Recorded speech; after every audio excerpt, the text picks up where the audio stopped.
The first thing I noticed was the dinosaur decal, a green T-Rex with cartoonish eyes staring at me from what used to be my bedroom wall. My fingers traced the fresh blue paint beneath it, still detecting the familiar texture of the cream wallpaper my mother and I had chosen together when I was 16. I'm Alexis, and this was supposed to be a surprise weekend visit to my childhood home. Instead, I got the surprise. "Oh, I didn't expect you today." Carmen's voice carried that artificial sweetness that made my teeth ache. She appeared in the doorway, wearing yoga pants and one of my father's old college sweatshirts. "We've been making some changes. Leighton needed a proper room, you understand." My childhood bed was gone. The antique vanity my grandmother left me disappeared. Even my debate team trophies had vanished from the shelves. In their place stood a rocket ship bookcase filled with children's books and action figures. "Where are my things?" I kept my voice steady, the way I do in court when opposing counsel throws a curveball. "Storage unit on 5th Street. I kept the important stuff, of course." Carmen waved her hand dismissively. "But honestly, a grown woman doesn't need all that sentimental junk taking up space. Leighton's a growing boy. He needs room to play." Heavy footsteps in the hallway announced my father's arrival. "Alexis, honey, we didn't know you were coming." He wouldn't meet my eyes, instead focusing on a spot just past my shoulder. "Clearly." I turned to face him. "Dad, where's Mum's vanity?" Carmen thought. "I sold it," Carmen cut in, "along with some other outdated pieces. That Victorian stuff was making the house look like a museum. We're trying to create a modern family space here." My chest tightened. "You sold my grandmother's vanity?" "Oh, don't be dramatic. I got good money for it. $3,000 on Facebook Marketplace. You can buy something nice for your own place with your share." I felt the blood drain from my face. "That vanity wasn't yours to sell." "Well, it was in our house," Carmen said, emphasizing the "our. "And we needed to make room for Leighton's gaming setup. Speaking of which..."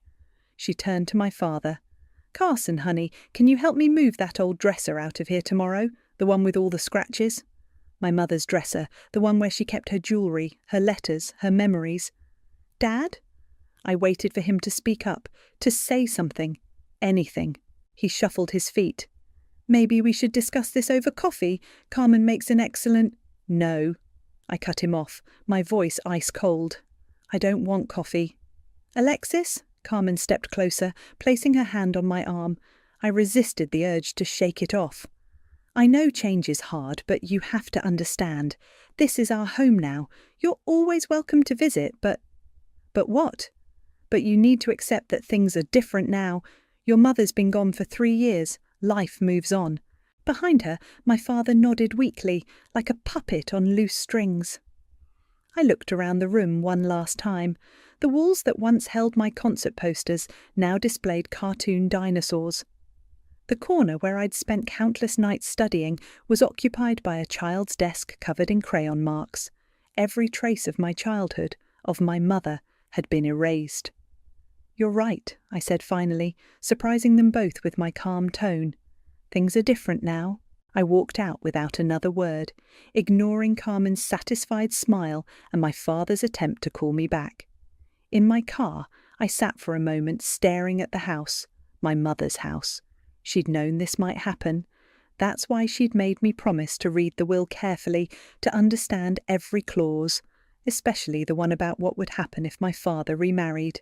I pulled out my phone and opened my messages, found Erin's name, my lawyer, my mother's friend, the keeper of that particular clause. "Time to talk about enforcement," I typed, then hit send. My phone buzzed immediately with her response. "Come to my office first thing Monday. Bring the photos you just took." I smiled, remembering the quick pictures I'd snapped of the room while Carmen was talking. 3 years of law school and 5 years of practice had taught me to always document everything. Carmen wanted to play house. Fine. But she'd forgotten the most important rule of real estate: always check who's on the deed. I started my car, catching one last glimpse of my father's figure in the window. He raised his hand in a weak wave, but I didn't wave back. Instead, I pulled away from the curb, already mentally preparing my case. Some people might call it revenge. I called it justice. It's all here in black and white. Erin spread the will across her desk, her manicured nail pointing to the crucial paragraph. Upon remarriage, Carson's right of residency is terminated, and full control of the property reverts to you, Alexis. I leaned forward in my chair, reading the words I'd memorized years ago. And there's no way around it. None? Erin's lips curved into a slight smile. Your mother was very thorough. She had me revise this clause 4 times before she was satisfied. My cousin Lexi, who joined us for the meeting, whistled low. Aunt Sarah was always 10 steps ahead, but Alexis, are you sure you want to do this? Evicting your own father? He stopped being my father the moment he let Carmen sell Mum's things. I pulled out my phone, showing them the photos I'd taken. Look at what they've done to my room, and that's just the beginning. Erin's expression darkened as she swiped through the pictures. These items were specifically listed in the will's inventory. Carmen had no right to sell them. I've been tracking her sales online, Lexi added, pulling up several Facebook Marketplace listings on her tablet. The vanity, Mum's antique mirror, even the Persian rug from the dining room. She's made nearly $20,000 selling your inheritance. That's theft, Erin said flatly. We can add it to the complaint. I stood up, pacing the office. I don't want to just sue them. I want them out. Alexis, Erin's voice softened. This will get ugly. The media loves family drama, especially when it involves property. Are you prepared for that? Carmen's already making it ugly. Yesterday she told the neighbours that I'm unstable and can't let go of the past. I laughed bitterly. As if wanting to preserve my mother's memory makes me crazy. Lexi's phone buzzed. She glanced at it and frowned. Speaking of crazy, Carmen just listed more furniture. Your mother's writing desk is up for $1,200. My hands clenched into fists. That's where Mom wrote all her letters to me when I was at college. Wait. Erin held up her hand, studying her computer screen. Something's not adding up here. Alexis, did you ever review the house's escrow accounts after your mother passed? No, Dad handled all that. Why? Because I'm looking at the records now, and there were significant cash withdrawals in the months following Sarah's death. Money that was specifically set aside for property maintenance. Lexi peered over Erin's shoulder. That's around the time Carmen showed up, right? 2 months after Mum died, I confirmed. Dad met her at a grief support group. Some support, Lexi muttered. Erin printed several pages and handed them to me. Review these tonight. If what I'm seeing is correct, we might have more than just a property dispute on our hands. I scanned the numbers, my legal training kicking in. These withdrawals, they're just under the amount that would trigger automatic reporting. Exactly. Erin's eyes met mine. Your mother left plenty of money for house maintenance, money that seems to have vanished right when Carmen entered the picture. And now she's selling my inheritance piece by piece. I stood up, gathering the documents. How soon can we move on this? I can have the eviction notice ready by Friday. But Alexis... Erin hesitated. Once we start this, there's no going back. Your relationship with your father was destroyed the moment he chose her over Mum's memory. I squared my shoulders. File the papers. Lexi touched my arm. I'll keep tracking the sales.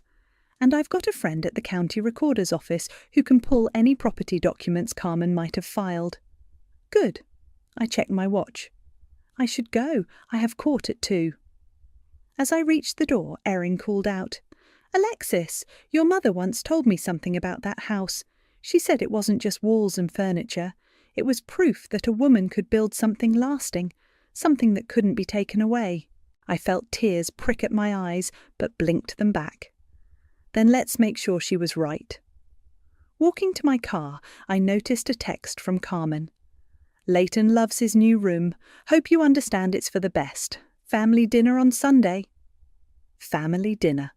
As if erasing my existence could be smoothed over with pot roast and small talk. I typed back, can't make it, but hold on to those dinner plates. You might need them packed soon. Then I blocked her number and called Violet, my best friend. "Hey, want to help me document every item in my mother's house this weekend? Bring your camera." "Carmen drama?" Violet asked. "Let's just say—" I started my car, glancing at the legal documents on my passenger seat. The house is about to get a lot less crowded. "Just need to grab a few boxes from my old closet," I told Carmen with a practiced smile. "Won't take long." She blocked the doorway, arms crossed. "I thought we sent everything to storage." "Not everything." I held up my court order. "And as co-owner of the property, I have the right to inspect any room." Carmen's face tightened, but she stepped aside. The sound of power tools echoed from downstairs. The contractor she'd hired was working on something in the living room. "Fine, but make it quick. Leighton has friends coming over." I climbed the stairs to my old room, now Leighton's dinosaur kingdom. The boy himself sat on the floor, playing with action figures. "Hi, Alexis," he looked up, grinning. "Want to see my T-Rex collection?" Before Carmen could stop him, I sat cross-legged beside him. "Sure, buddy. Tell me about them." "This one's a velociraptor and this—" "Leighton," Carmen cut in sharply, "go help your father in the garden." After he left, I opened the closet, pretending to search while actually photographing everything. Behind some boxes, I spotted my mother's old filing cabinet. "What's this still doing here?" I pulled it out. Carmen shrugged. "Just junk papers. We're having it removed next week." I opened the top drawer, finding exactly what I'd hoped for, Mum's meticulous financial records. "Mind if I take these, for nostalgia?" "Whatever." Carmen checked her phone, clearly bored. "I need to check on the contractor. Don't take all day up here." The moment she left, I started scanning documents with my phone. Bank statements, receipts, and, jackpot, records of withdrawals from the house maintenance fund, all with my father's forged signature. A knock on the doorframe made me jump. A tall man in work clothes stood there, tool belt slung low on his hips. "Sorry to startle you. I'm Brian, the contractor. Mrs. Dunn asked me to check the window in here for replacement." "It's Ms. Clayton, actually," I corrected him. "And I'm Alexis, the owner's daughter." His eyebrows rose. "Owner's daughter? Carmen told me she and her husband owned the place." "Did she now?" I smiled, an idea forming. "Actually, Brian, I'd love your professional opinion on some of these renovation plans." We spent the next 20 minutes discussing potential changes, my voice deliberately carrying downstairs. As expected, Carmen appeared, her face a mask of forced pleasantness. "Brian, I need you downstairs now." "Just a minute," he said. "Alexis was showing me some interesting ideas for the master suite." Carmen's eyes narrowed. "The master suite isn't up for renovation." "No?" I innocently held up my phone. "But I have the contractor's quote right here. 40,000 for a complete remodel. That's quite an investment in someone else's house." Brian looked between us, confusion clear on his face. "Someone else's—" "Don't you have work to do?" Carmen snapped at him. After he left, she turned to me. "What game are you playing?" "Game? I'm just taking an interest in my property." I tucked the files under my arm. "By the way, how's that boutique of yours doing? The one you opened with my mother's maintenance fund?" The colour drained from her face. "I don't know what you're talking about." "No, the withdrawals all coincide with your store's opening dates. Interesting timing." "Those were legitimate expenses." "For your business, or for the fake lease agreement you filed with the city?" She stepped closer, voice low.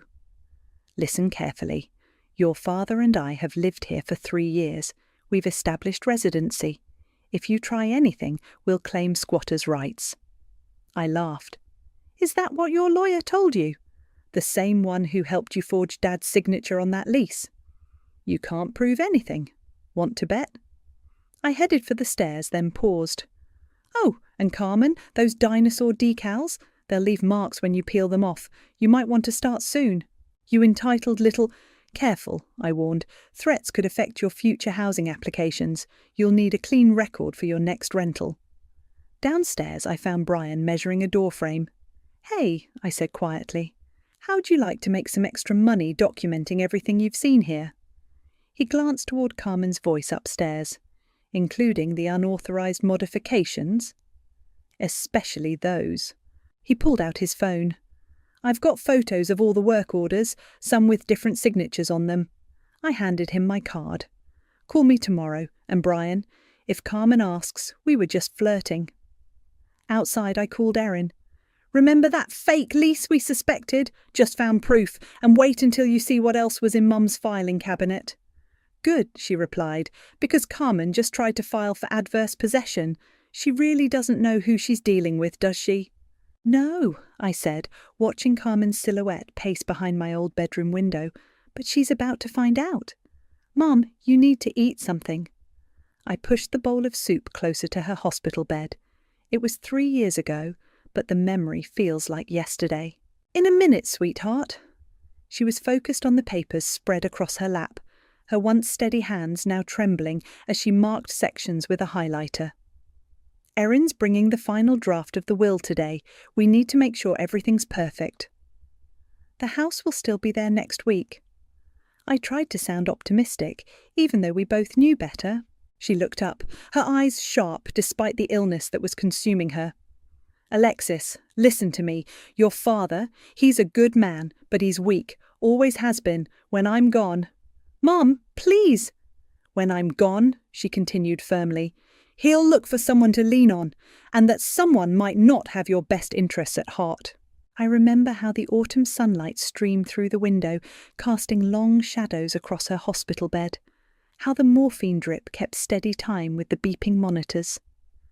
The house is your inheritance, she said, not just the building. Everything I built there, everything we built together. Don't let anyone take that from you. A knock interrupted us. Violet stood in the doorway holding fresh flowers. Bad time. Never for you, Mum smiled. Come help me convince this daughter of mine that I'm not being paranoid. Violet sat on the edge of the bed. About the house. About making sure it's protected. Mum handed me the papers. Read the residency clause again. I did, out loud. Carson Dunn may remain in residence until such time as he remarries, at which point full control and ownership reverts solely to Alexis Dunn. Your mother's a genius, Violet said. I'm a realist. Mom reached for my hand. Promise me you'll stand your ground when the time comes. Promise me you won't let guilt cloud your judgment. What do you mean? Your father will try to make you feel guilty. He'll say I was being unfair, that I didn't trust him, but this isn't about trust, it's about protection. The memory shifts to later that night, after Violet left. Mum was dozing, and Dad came in with coffee. The lawyers were here again? He asked, noticing the papers. Just finalising some things. He sighed. She doesn't need to worry about all this now. The house will still be our home, no matter what. Our home, not my home, not Mom's legacy. The scene dissolves into another memory, 2 months after the funeral. Dad introducing Carmen at the grocery store, her sympathetic smile not quite reaching her eyes. Your father's told me so much about you, she'd said, squeezing his arm. We met at grief counselling. Such a blessing to find each other during such a difficult time. My phone buzzes, pulling me back to the present. I'm sitting in my apartment, surrounded by the files from Mum's cabinet. Violet's calling. You okay? She asks. You've been quiet in the group chat all day. Just remembering Mum's last weeks, the warning she tried to give me. She saw this coming, Violet says softly. Not Carmen specifically, but someone like her. I found Mum's journals in the filing cabinet, I tell her. She wrote about Dad's pattern of letting stronger personalities make his decisions. Even during their marriage, she was the one who had to protect their assets. And now you're doing the same thing. But what if, I hesitate, what if this makes me the villain, throwing my father out of his home? Stop! Violet's voice turns stern. It's not his home. It never was. Your mother built that house with her inheritance, her work. She left it to you for a reason. Carmen's already telling people I'm being cruel. Carmen's telling people a lot of things, including that she owns the house, which is worse, being called cruel or letting your mother's legacy be erased. I look at the photo on my wall, Mum and me in front of the house on my college graduation day. Her proud smile, her arm around my shoulders. You're right. I straighten my spine. Mum didn't worry about looking cruel when she protected me. She didn't let guilt stop her from doing what was necessary. Exactly. Violet pauses. By the way, Brian the contractor called me. Says he has recordings of Carmen planning to claim squatters' rights. Want them? Send everything to Erin. I start gathering the files. It's time to show Carmen exactly what kind of protection my mother built into that will. That's my girl. Violet's smile is audible. Your mum would be proud. After we hang up, I touch the photo on the wall. I won't let you down, I whisper. I promise. The next morning, I wake up to news that Carmen's trying to list the house for sale. She doesn't know it yet, but she just made her biggest mistake. Mum's voice echoes in my memory. Stand your ground. And that's exactly what I plan to do. The cease and desist letter arrived at the house by courier on a Tuesday morning. I watched from my parked car as Carmen signed for it, her face shifting from annoyance to panic as she read the contents. My phone buzzed with her incoming call. I declined it, then watched her pace the front porch, frantically dialing someone else, probably her lawyer. Brian, the contractor, texted me. She's freaking out, just ordered me to stop all renovation work. Keep your phone recording, I replied. Document everything. Through the window, I could see Carmen gesturing wildly while talking on the phone. Dad's car pulled into the driveway, and she practically pounced on him the moment he stepped out. My phone buzzed again, this time with a text from Lexi. You won't believe this. Carmen's trying to list the house for sale. $1.2 million. I just saw it pop up on the MLS. I forwarded the listing to Erin, who responded immediately. Perfect. That's fraud. Adding it to the file. Carmen was still arguing with Dad on the porch when a familiar Mercedes pulled up. Violet stepped out, dressed for battle in her real estate agent power suit. Right on time, I muttered, watching Carmen's face as Violet approached the house. Hi, Violet's voice carried clearly across the lawn. I'm here for the showing. The property just listed, and I have a very interested buyer. Carmen's mouth opened and closed like a fish. We're not ready for showings yet. Oh, Violet pulled out her tablet. But the listing says immediate showings welcome.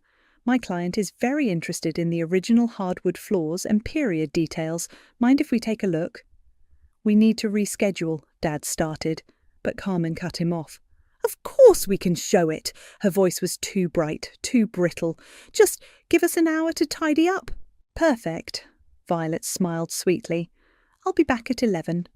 Oh, and I'll need to see the seller's disclosure and proof of ownership. Standard procedure. I could practically see Carmen's wheels turning as she realised her mistake. She'd listed a house she had no right to sell. My phone lit up with a text from Brian. She's in the study, shredding papers. Get photos if you can, I replied. An hour later, I walked into my mother's house behind Violet, playing the role of her client. Carmen had changed into a designer dress, her smile fixed and desperate.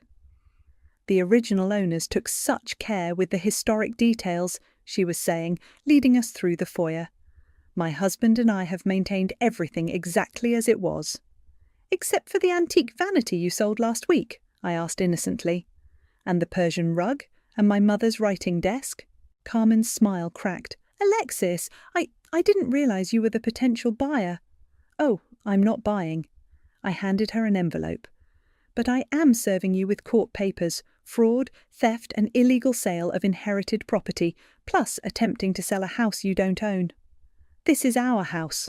Carmen's voice rose. We've lived here for 3 years. Living somewhere doesn't make it yours, Violet said, dropping her fake cheerfulness. And listing property you don't own is fraud. Carson, Carmen screamed, do something. Dad emerged from his study, looking defeated. Carmen, we need to talk. The lawyer called. The will. There's a clause. I don't care about clauses.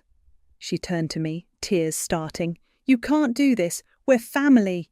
Family? I walked to the living room wall where my mother's favourite painting used to hang. Family doesn't sell inheritance without permission. Family doesn't forge signatures on fake leases. Family doesn't erase memories. Those were just old things. They were my mother's things. I turned to Dad. "And you let her do it. You stood by and watched her erase Mum from her own house." He couldn't meet my eyes. "I just wanted peace." "Well, now you'll have it." I gestured to the papers in Carmen's hands. "Just not here." Carmen ripped open the envelope, her face going pale as she read. "This is— You're evicting us?" "No, I'm reclaiming what's legally mine. You have 30 days. "You bitch!" She lunged forward, but Violet stepped between us. "Careful," Violet warned. "Assault charges won't help your case." I walked to the front door, then turned back. "Oh, and Carmen? The party you're hosting here this weekend? Cancel it. This house isn't yours to show off anymore." Outside, my hands were shaking, but my voice was steady as I called Erin. "It's done," I said. She took the bait with the listing, and Brian got photos of her destroying evidence.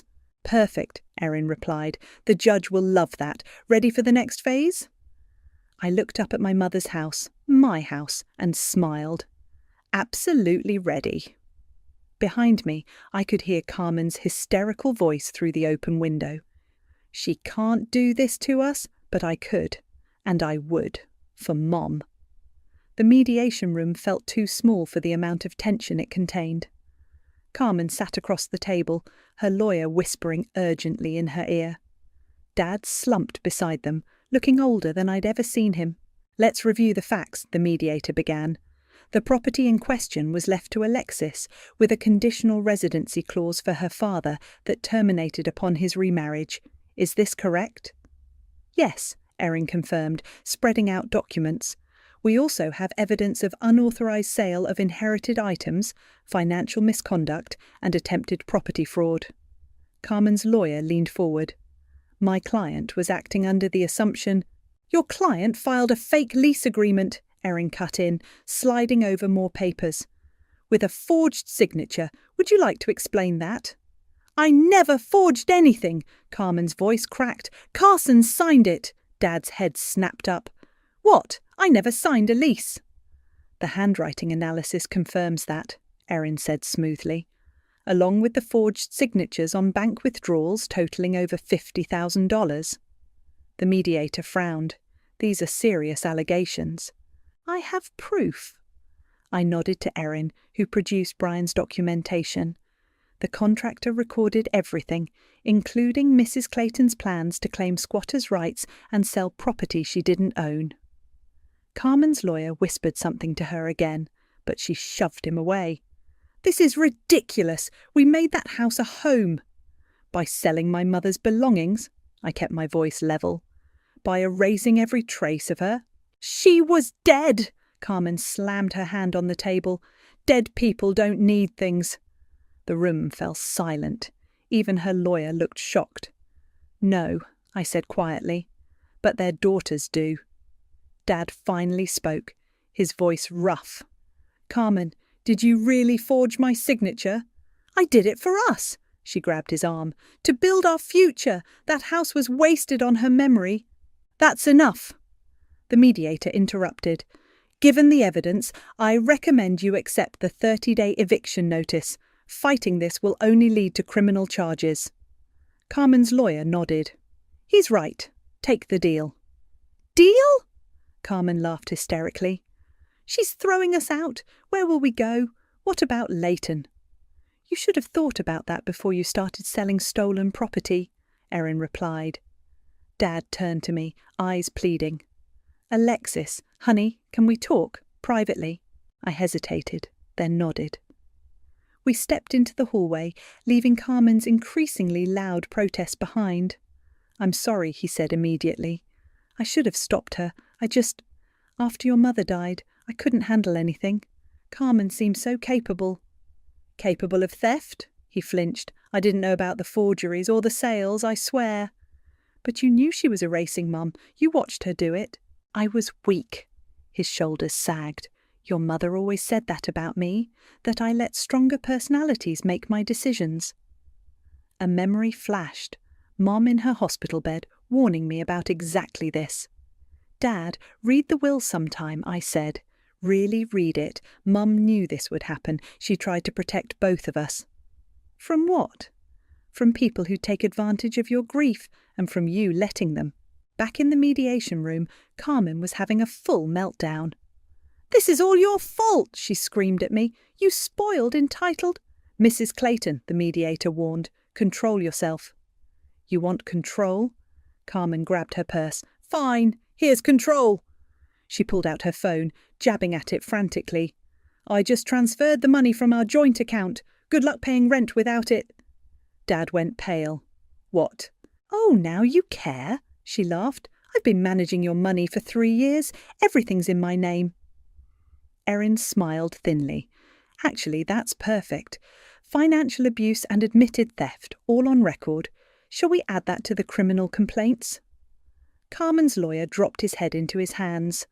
30 days, I said, standing up, "and I want a full inventory of everything you sold." "You'll regret this," Carmen hissed. "No." I gathered my things. "But you will." In the parking lot, Dad caught up to me. "What am I supposed to do now?" "Find an apartment, start over." I paused. "And maybe get a good divorce lawyer." "Alexis." He looked lost. "Your mother would be disappointed in me." "Probably," I agreed. "But she loved you anyway. That's why she put that clause in the will. She knew you'd need saving from yourself." As I drove away, I saw Carmen storming out of the building, Dad trailing behind her like a shadow. My phone buzzed with a news alert. Local boutique owner under investigation for financial fraud. Karma, it seemed, was just getting started. I touched the small photo of Mum I kept on my dashboard. "Almost done," I whispered. "Almost home." The sheriff's deputy stood on the front porch, clipboard in hand, while Carmen made her final performance. She was sprawled across the couch, hand pressed to her forehead. "I'm too ill to move," she moaned. "My blood pressure." "Ma'am," the deputy said tiredly, "the eviction notice was served 30 days ago. We have to proceed." I watched from my car across the street as 2 moving trucks pulled up.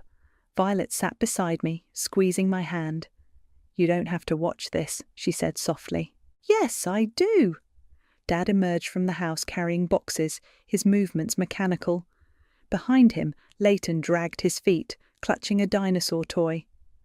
"The boy's the only innocent one here," I murmured. "You can't punish yourself for Carmen's choices," Violet reminded me. Inside the house, Carmen's wails grew louder. "This is illegal! I have rights!" The deputy consulted his papers.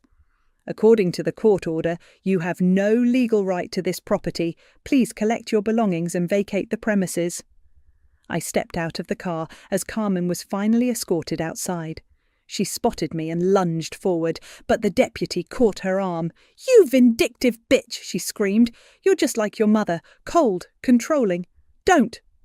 My voice cut through her tirade. "Don't say her name." "Or what? She's dead, dead and gone, and you're living in the past." Leighton started crying, and something in me snapped. I walked over to him, kneeling to his level. "Hey, buddy," I said gently. "I know this is scary, but you know what? Change can be an adventure too."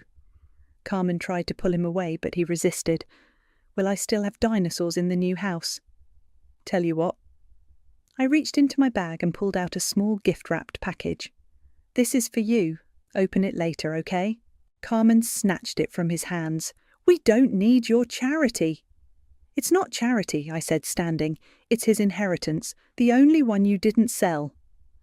The package contained my old T-Rex model, the one Mum had given me when I was scared of starting middle school. "Sometimes," she'd said, "being fierce is the kindest thing you can be." The movers worked efficiently, loading furniture and boxes. I noticed they handled Carmen's designer clothes with less care than she'd shown my mother's antiques. Dad approached me hesitantly. "Alexis." "Save it." I turned away, but he grabbed my arm. "Please, there's something you should see in your old room." Against my better judgment, I followed him upstairs. The dinosaur decals were half peeled off, leaving sticky residue on the blue walls. Dad went to the old dresser, the last piece of my mother's furniture Carmen hadn't managed to sell. "I kept this hidden," he said, pulling out a letter from behind the drawer. "Your mother wrote it the week before she—" My hands trembled as I took the envelope. Inside was a photo of me at 8 years old, sitting on the porch steps with Mom, both of us laughing at something long forgotten. "Read it later," Dad said, "when you're ready." A crash from downstairs made us both jump. Carmen's voice rose again. "That vase is worth more than your yearly salary. Be careful." "Time's up," the deputy called. "Vehicle's waiting." I walked Dad to the door, where Carmen was having her final meltdown. "This isn't over," she shrieked at me. "I'll sue, "You'll what?" I stepped closer. "Forge more documents, steal more memories, face more fraud charges." She fell silent, finally understanding the depth of her defeat. "Get in the car, Carmen," Dad said quietly. "Please." As they drove away, Leighton pressed his face against the window, clutching the wrapped package. I waved, and he waved back until they turned the corner. The deputy handed me the keys. "Property's yours, ma'am. Good luck." Inside, the house felt hollow. Empty picture hooks lined the walls where family photos once hung. Rectangular clean spots marked where furniture had protected the carpet from sun fade. I climbed the stairs to my old room and sat on the bare mattress, the only piece of furniture I'd kept there. The letter from Dad felt heavy in my pocket. Violet found me there an hour later, tears streaming down my face. "Oh, honey," she said, sitting beside me.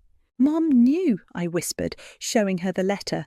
"She knew Dad would choose wrong again. That's why she made me promise to be strong enough for both of us." Through the window, I watched the sun set on my first day home. Really home. The house felt like a museum now, filled with ghosts of what was and shadows of what could have been. But it was mine, just like Mom wanted, just like she planned. "The Sarah Dunn Women's Recovery Centre," Violet read from the freshly mounted plaque. "Your mum would love this." I adjusted the sign slightly. She always said this house was meant to help people start over. The renovation crew had worked miracles. The living room, once stuffed with Carmen's gaudy furniture, now held comfortable couches and support group circles. My old bedroom had become a counselling office, its walls painted a soothing sage green. "First resident arrives today?" Violet asked. "Any minute." I checked my watch. Erin's bringing her from the courthouse. The doorbell rang. On the porch stood a woman about my age, clutching a small duffel bag. Her eye was still slightly bruised. "I'm Maria," she said quietly. "The lawyer said—" "Welcome home." I opened the door wide. "Let me show you around." As we walked through the house, Maria's shoulders gradually relaxed. In the kitchen, where Mum had taught me to bake, I poured coffee while explaining the house rules. "Stay as long as you need," I told her. "That's what this place is for." My phone buzzed. A news alert. Carmen's fraud trial had ended. Guilty on all counts. She'd been running similar schemes for years, targeting grieving widowers, draining their accounts. "Everything okay?" Violet asked, noting my expression. "Justice served," I showed her the alert. "Dad's testimony sealed it." Speaking of Dad, I heard his familiar knock. He stood on the porch, looking uncertain. "The garden needs attention," he said, gesturing to Mum's overgrown flower beds. I thought maybe... I handed him a pair of gardening gloves. "Roses need pruning." We worked in comfortable silence until he spoke. "I found an apartment. Small, but it's mine. No joint accounts this time." "Good." I deadheaded a rose bush. "And the divorce?" "Final next week." He paused. "Carmen's sister called. Leighton asks about you." I pulled out the business card I'd been carrying. "There's a great dinosaur exhibit at the museum, if he's interested." Dad took the card, smiling slightly. "You're more forgiving than I deserve." "Not forgiving," I corrected. "Understanding. Mum taught me the difference." A car pulled up, Lexi with supplies for the centre. As she unloaded boxes, I caught Dad watching the house's transformation. "Different than you expected?" I asked. "Better?" He touched the new plaque. "Sarah would be proud. She always said you were stronger than me." "She said I was stronger than both of us." I handed him another rosebush to plant, but she loved us anyway. Inside, I heard Maria laughing at something Violet said. The sound echoed through rooms once filled with Carmen's artificial cheer, now warming with genuine healing. My phone buzzed again. Brian, the contractor. "Found something behind the wall in the master bath. Looks like your mum left a surprise." I rushed upstairs. Brian pointed to a small safe embedded in the wall, exposed during renovation. "Combination?" he asked. "Try 31785, I said. "My birthday." The safe clicked open. Inside lay a velvet jewellery box and another letter. The pearl necklace Mom wore at her wedding gleamed against dark fabric. The letter was dated 1 week before she died. "My dearest Alexis," it began, "if you're reading this, you've reclaimed our home, not just the building, our legacy. The pearls aren't valuable, but they're real, like you, like your strength." Violet found me crying in the bathroom. "Oh God, what now?" I showed her the letter's final lines. "The house isn't your inheritance, darling. Your inheritance is knowing you can protect what matters, even when it hurts, even when others call you cruel. Your inheritance is your strength. Use it to help others find theirs. All my love, Mum." Downstairs, Maria was arranging family photos on her dresser. Dad was teaching Lexi Mom's secret for keeping roses blooming into fall. The house hummed with new purpose. I fastened Mum's pearls around my neck and walked through rooms now filled with second chances. In the foyer, the afternoon sun caught the plaque just right, making it glow. "Ready for the house blessing?" Violet asked, sage bundle in hand. "Almost." I touched the pearls. Just remembering something Mum used to say. A house is just walls until you fill it with healing. Through the window, I watched another car pull up. Another woman with a small bag, another chance to help someone reclaim their strength. I opened the door wide. "Welcome home," I said. And somewhere I swear I heard Mum whisper, "Well done, baby, well done."